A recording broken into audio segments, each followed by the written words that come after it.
శ్రీ క్రోధినామ తెలుగు నూతన సంవత్సర ఉగాది వేడుకలు రాజమహేంద్రవరం రూరల్ మండలం బొమ్మూరు గ్రామంలోని వైసీపీ ఎమ్మెల్యే అభ్యర్థి చెల్లుబైన వేణుగోపాలకృష్ణ క్యాంపు కార్యాలయంలో అత్యంత వైభవంగా నిర్వహించారు. ఈ సందర్భంగా మంత్రి వేణు ఆయన తనయులు ప్రత్యేక పూజలు నిర్వహించారు. వేద పండితులు శాస్త్రోక్తంగా ఈ విశేష అర్చనలు, అభిషేకాలు వారితో నిర్వహించారు. అనంతరం పంచాంగ పఠనంలో పాల్గొన్నారు. ఈ సందర్భంగా మంత్రి వేణు మాట్లాడుతూ ప్రజలకు ఉగాది శుభాకాంక్షలు తెలిపారు. రాష్ట్రం సుభిక్షంగా ప్రజలు సుఖ సంతోషాలతో జీవించేలా ఆ దేవుని కరుణా కటాక్షాలు ఉండాలని ఆకాంక్షించారు. శ్రీ క్రోధినామ సంవత్సరంలో రాష్ట్ర ప్రజలకు అన్ని శుభాలు, విజయాలు సిద్ధించాలని ఆకాంక్షించారు.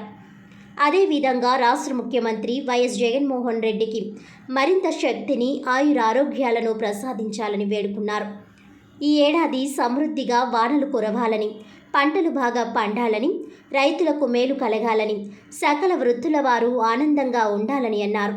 కొత్త సంవత్సరంలో రాష్ట్రం సుభిక్షంగా ఉండాలని, పల్లెల్లో, పట్టణాల్లో ప్రతి ఇల్లు కలకలలాడాలని, మన సంస్కృతి సాంప్రదాయాలు కలకాలం వర్ధిల్లాలని ఆకాంక్షించారు. త్వరలో జరగనున్న ఎన్నికల్లో జగన్మోహన్ రెడ్డి అఖండ విజయం సాధించి మరోసారి సీఎంగా గెలవాల్సిన అవసరం చాలా ఉందన్నారు. సీఎం జగనన్నతోనే రాష్ట్రం అభివృద్ధి చెందుతుందన్నారు. ఈ కార్యక్రమంలో నియోజకవర్గంలోని ముఖ్య నాయకులు అందరూ హాజరయ్యారు.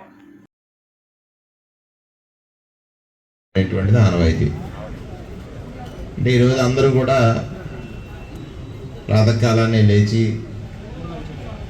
భగవద్ ఆరాధన చేసిన తర్వాత ఈ సంవత్సరం రాశి ఫలాల్ని చూసుకుని వెళ్ళడం అనేది.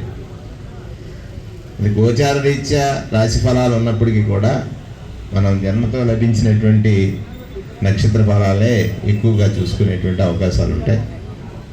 ఇవాళ మనందరి యొక్క బంధం ఈ శ్రీ క్రోధనామ సంవత్సరంలో ఉగాది వేడుకని మన రూరల్ నియోజకవర్గ పార్టీ ఆఫీస్లో జరుపుకుంటున్నాం. వేద విధులైనటువంటి పెద్దలు ఈ పంచాంగ శ్రవణాన్ని చేస్తారు. అది ఆనవాయితీ. నేను ఎక్కడున్నా ఈ సంవత్సరాది అదే ఉగాది పండుగని పంచాంగ శ్రవణంతో జరిపించడం అనేటువంటిది ఆనవాయితీ. ఇవాళ నా స్టంట్ వేసిన తర్వాత ఇంతవరకు నేను ప్రాతినిధ్యం వహించినటువంటి ద్రాక్షారామంలో భీమేశ్వర స్వామి గారిని దర్శించుకోవడం కోసం వెళ్ళాను. కొంత ఆలస్యమైంది. అంటే మీరందరూ కూడా ఇంట్లో పూజ కార్యక్రమాలు నిర్వహించుకున్న తర్వాతే వస్తారనేటువంటి ఉద్దేశంతో కొన్ని ఆ సమయాన్ని మనం కేటాయించాం.